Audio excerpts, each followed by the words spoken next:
번째 얘기는 이제 알파고. 이건 조금 이제 얘기가 나온 지 조금 몇 년 됐죠. 알파고 얘기 조금 해볼 건데요. 그거 보고 있으면 이제 바둑을 잘 두니까 우리 바둑 기사들의 실력을 향상시킬 수 있을 것 같아요. 그 말도 맞고요. 그리고 알파고 나오기 직전에 이제 그 테스트하면서 나왔던 게 게임하는 인공지능입니다. 처음에 바둑 두기 전에 게임부터 먼저 시켜봤어요. 그래서 벽돌 게임 같은 이런 것도 해보고 아주 오래된 비디오 게임 같은 것도 게임하는 방법을 터득해봐라. 그렇게 테스트해봤습니다. 이렇게 게임에 추천한 다음에는 이제 게임에 한번 해본 다음에는 이제 바둑에 도전했습니다. 그래서 이세돌한테 도전장을 던져서 한 판 졌지만 뭐 그런 대로 잘했죠. 근데 이거는 사실은 뭐 얘는 게임이라고 하는 이 환경 하나에서 최적화를 잘했기 때문에 딥러닝하고 강학습을 이용해서 잘했기 때문에 사람하고 게임한다는 것 자체가 사람한테 불리한 세팅입니다. 그냥 화면상으로 보면 바둑판을 똑같이 보고 있고 이세돌 기사는 뭐 바둑을 두고 뭐 컴퓨터는 뭐 뭔가 하고 뭐 똑같이 하는 것 같지만 공평한 것 같지만 컴퓨터는 그 안에 어마어마하게 많은 메모리를 쓰고 있고요. 그 안에서 어마어마하게 많은 시뮬레이션을 하고 있습니다. 근데 우리는 머릿속으로 몇 수 앞을 보려고 하면 내가 기억할 수 있는 것도 한계가 있죠. 그 종이에 적어가면서 할 수도 없잖아요. 얘는 메모리 안에서 이렇게 저렇게 다 해보기 때문에 종이에 적어가면서 하는 것과 마찬가지입니다. 그래서 이세돌한테 전체를 못 이기고 한 판에 졌다. 이거는 어떻게 보면은 알파고의 패배라고 할 수도 있겠죠. 어쨌든 우리 인간이 잘한다고 생각했던 이런 전략적인 게임 이런 것들을 잘 해낸다. 그래서 이제 대단하다라고 생각을 했죠.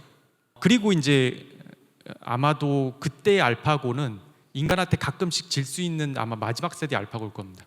지금은 굉장히 경량화도 이루어지고 기술이 엄청나게 발전해서 뭐 비디오 게임, 체스, 뭐 온갖 바둑, 뭐 온갖 보드 게임 뭐 이런 거 그냥 시키면 다 잘합니다. 네. 그리고 사람이 절대 못 이겨요. 왜냐하면 최적화가 잘 돼 있고 어마어마한 메모리를 쓰고 있기 때문에. 그럼 여기까지 보면 바둑 두려고 만들었냐? 반은 맞고 반은 틀립니다. 얘는 사실은 뭘 하려고 만든 거냐면 스스로 전략을 학습하려고 만들었습니다. 아까 챗GPT하고는 조금 다르죠. 물론 챗GPT한테 전략을 세워달라고 저희가 얘기할 수 있고 어느 정도 처리할 수 있지만 근본적으로 푸는 문제가 조금 다릅니다. 얘는 전략에 집중한 인공지능이고요. 알파고를 한 줄로 얘기해달라. 그러면 어떤 방정식을 푸는 겁니다. 방정식.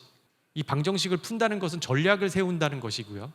그래서 처음에는 어디에 적용됐냐면 우주선 쏠 때 로켓의 연료를 조절해서 지구 대기권 밖으로 내보내고 뭐 이런 것들, 로봇을 제어하고 우주선 발사체를 제어하고 이런 쪽에 쓰였습니다. 이 방정식을 푼다는 것은 우주선과 로봇을 제어할 수 있다는 걸 얘기했고요.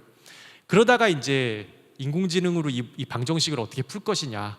알파고를 한 줄로 요약해라. 그럼 여러 가지 버전이 많이 있습니다. 뭐 인간 실세계와 소통하면서 뭔가를 배운다. 뭐 그 말도 맞긴 하지만 좀 더 정확하게 표현해봐라. 그러면 인공지능 딥러닝을 이용을 해서 지금 앞에 보여드리고 있는 벨만 방정식이라고 하는 방정식 하나를 푸는 알고리즘입니다. 이걸 풀면 바둑 게임이 풀리고요. 이걸 풀면 비디오 게임이 풀립니다. 그래서 이 알파고는 어디다 적용하느냐? 전략을 세울 수 있는 모든 분야에 저희가 적용할 수 있습니다. 그래서 로봇이 뭔가 계획을 세워서 집에 청소 로봇만 해도 벗어놓은 옷들이 있다. 근데 무턱대고 막 진공청소기 돌리면 안 되겠죠. 그럼 전략적으로 어떻게 생각해야 되느냐? 일단 옷을 집어서 뭐 속옷과 색깔 옷을 분리해서 집어넣고 그 다음에 바닥에 아이가 가져놀다가 레고 블럭이 있는지도 있어서 그것도 정리해 놓고 그 다음에 뭐 열린 문이 있으면 그것도 닫고 먼지가 날 수 있으니까 창문도 환기시키고 그리고 청소를 시작한다. 이게 전략적인 행동이죠. 그러니까 로봇이 멍청하게 그냥 예약된 시간에 청소기만 돌리면 옷실에 걸려가지고 집에 와보면 뭐 옷에 걸려가지고 청소 하나도 안 돼 있고 막 이렇죠. 그래서 이 전략을 짜는 인공지능이 로봇에 들어가면 로봇이 이제 알아서 그래도 계획을 세워가면서 게임을 풀듯이 집안일을 풀어갈 수 있을 겁니다. 그래서 로봇의 뇌가 된다고 할 수가 있고요. 우리가 자동차, 뭐 무인 자동차도 역시 우리가 이런 전략적인 인공지능, 뭐 게임하는 인공지능, 알파고 같은 인공지능의 도움을 받을 수 있지 않을까 해서 많은 연구들이 이루어지고 있습니다. 그렇게 해서 잘 이런 것들이 되면 신호 체계도 개선할 수 있고 그러면 좀 덜 밀리게 만들 수도 있고 똑같은 길을 가지고도 뭐 여러 가지 일들이 가능하겠죠. 또 하나, 이거는 이제 자주 나오지 않는 얘기인데요. 알파고로 할 수 있는 것 중에 하나가 경제 사회적인 아주 큰 딜레마에 빠져 있는 이런 문제들을 풀 수가 있습니다. 여기에 보여드리고 있는 예시는 뭐냐 하면 펀드 매니저 투자자가 한 명이 있고요. 돈이 많은 사람이 투자할 수도 있고 돈이 적은 사람은 조금 투자할 수 있고 이렇게 투자를 받아서 그걸로 뭔가 자기가 알아서 투자를 해서 수익을 내겠죠. 그 다음에 수익이 났으면 이윤을 분배합니다. 다시 돌려드려야죠. 수익이 몇 프로 났습니다. 그러면 이거를 뭐 여러 가지 수익 분배하는 방식이 있겠죠. 돈 많은 사람은 나한테 많이 투자해줬기 때문에 내가 더 크게 올려서 많은 수익을 낼 수 있었기 때문에 이 사람한테는 막 30%씩 돌려주고 500원 준 어린이한테는 이거 500원은 주나 안 주나 내가 이 펀드를 굴리는 데는 아무 도움이 안 됐다. 그래갖고 뭐 1원 주고 이러면 뭐 자본주의 시장에서는 뭐 맞는 논리일지 모르겠으나 이렇게 되면 결국은 그 펀드는 굉장히 큰 손들 몇 명한테 좌지우지 되겠죠. 그래서 안정성이 떨어질 거고 지속 가능성이 떨어질 겁니다. 그 어린이가 커가지고 나중에 돈을 많이 벌어서 다시 여기다가 저금을 많이 할 수도 있는데 그런 것들을 잃어버릴 수 있겠죠. 그렇다고 또 반대로 모두한테 공평하게 많은 돈을 나눠주면 많이 투자한 사람은 아니 내가 돈 많이 투자해가지고 이렇게 수익을 내놓고 왜 다른 사람한테 다 퍼주냐 이렇게 하면서 또 떠나가면 당장 이 굴릴 돈이 너무 작아지겠죠. 이 딜레마인 겁니다.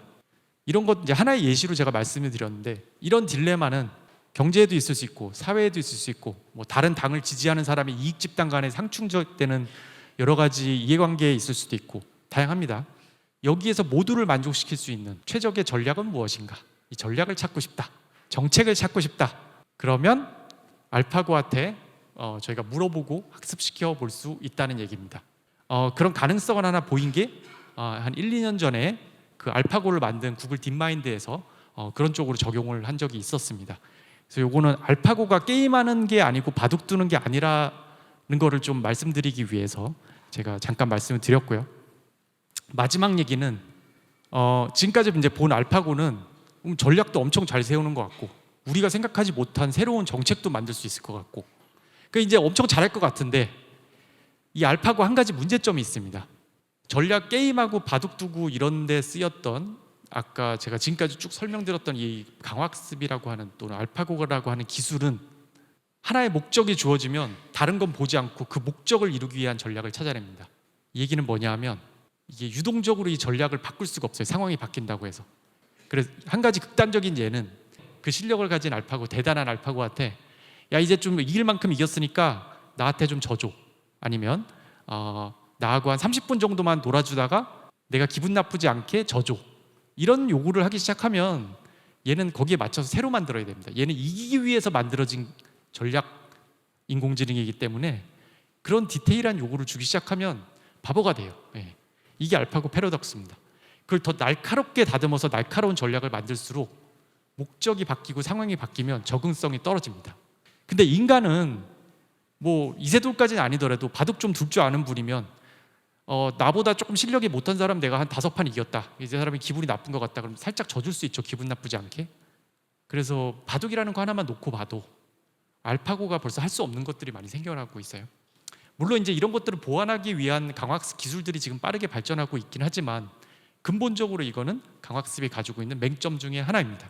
하지만 우리 인간은 그렇게 상황이 바뀐다고 해서 막 흔들리진 않죠. 이거를 인간에서는 목적 지향적인 학습이라고 합니다. 목적이 바뀌어도 내가 이번 시험 망쳐야지 그럼 빠르게 망칠 수 있고 실력이 좋은 학생이 있으면 이번 시험 잘 봐야지 그럼 잘 볼 수 있고 한 다 2개는 일부러 틀려야지 그럼 틀릴 수 있죠. 이게 인간이 할 수 있지만 알파고가 하기 힘들어하는 일입니다. 그래서 인간의 강학습을 보면 인간의 전략을 어떻게 세우는지에서 뇌과학적인 측면을 보면 굉장히 많은 기능들이 있어요. 우리 뇌는 이런 전략을 세울 때 어마어마하게 많은 기능들을 막 복합적으로 활용을 합니다. 그럼 여기서 알파고가 하고 비슷하게 전략을 세우는 뇌 부위가 어디냐? 여기 파란 부위입니다. 파란 부위. 가장 안쪽에 뇌 중뇌라고 하는 우리가 쾌락을 담당하고 운동을 만들어내고 하는 그런 중추 역할을 하는 이 부분이 정보를 처리하는 방식이 알파고하고 비슷하고요. 하지만 우리 뇌는 알파고가 아니죠. 파란 부분만 알파고하고 비슷한 점이 있을 뿐 그 외에 다른 기능들은 알파고에 없는 기능이라고 보시는 게 맞아요. 그래서 아직은 우리 뇌가 알파고보다 훨씬 똑똑합니다. 그래서 서로 다른 인공지능 알고리즘들이 각각의 뇌 부위의 조그만 기능들을 설명할 수는 있어요. 흉내낼 수는 있지만 아직 우리가 전체적인 통합적인 뇌로서 이런 복합적으로 유동적인 상황에 대처하고 하는 것들을 해내지는 못합니다. 그래서 여기서 메시지 2가지죠. 알파고는 게임하고 바둑 두려고 만든 기계가 아니다. 두 번째는 알파고가 엄청 뭘 전략을 많이 세우고 똑똑한 것 같지만 여전히 인간에 비해서는 한참 아래다. 예, 그 두 가지가 이제 이번 두 번째 파트에서 제가 드리고 싶은 말씀이었습니다. 감사합니다.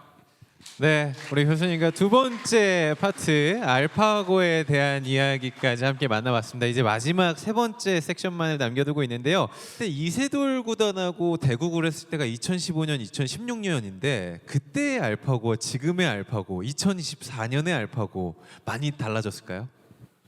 네, 굉장히 많이 달라졌습니다. 그때 알파고가 한 판도 못 이기는 또 다른 알파고가 1, 2년 뒤에 나왔고요. 네. 그보다 또 1, 2년 뒤에는 그런 걔가 못 이기는 또 다른 알파고를 집에 있는 컴퓨터에서 만들 수 있는 정도로 효율화가 됐습니다.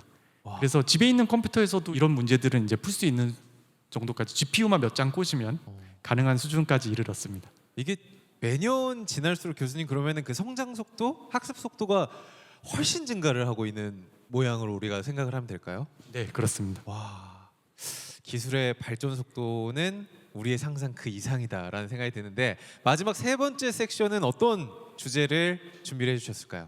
네, 전략도 잘 세우고 챗GPT처럼 이야기도 잘하는 인공지능이 대단한 것 같지만 이거를 우리가 사용하는 데 있어서 주의사항을 좀 몇 가지 말씀드리면서 짧게 끝내고자 합니다. 좋습니다. 마지막 세 번째 들어가 보도록 하겠습니다. 박수 한번 주시죠, 여러분들.